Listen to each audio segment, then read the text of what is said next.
आंखों की जबान। गांव की कच्ची सड़क पर हर शाम दो साए एक दूसरे के सामने से गुजरते थे।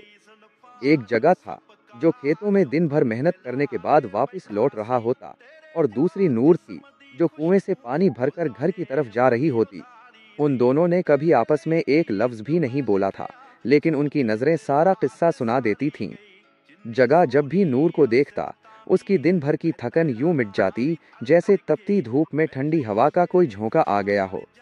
और नूर, वो बड़ी सादगी से नजरें झुकाकर अपनी चादर का पल्ला उंगलियों पर लपेटती हुई शर्माकर गुजर जाती। एक दिन अचानक मूसलाधार बारिश शुरू हो गई।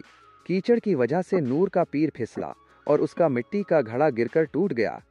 वो बेचारी सड़क के किनारे खड़ी रोने लगी, क्योंकि उसे डर था कि खाली हाथ घर जाने पर माँ डांटेगी। जगह पीछे ही आ रहा था।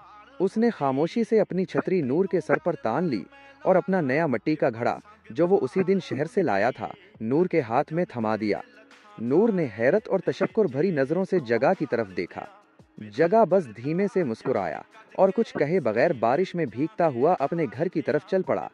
उस दिन के बाद गांव की इन गलियों में खामोशी तो पहले जैसी ही थी, मगर उनके दिलों में मोहब्बत का एक नया पौधा परवान चढ़ चुका था। अब वो जब भी मिलते, उनके चेहरों की मुस्कुराहट ये गवाही देती कि मोहब्बत के लिए बोलना जरूरी नहीं, सिर्फ एहसास ही काफी होता है।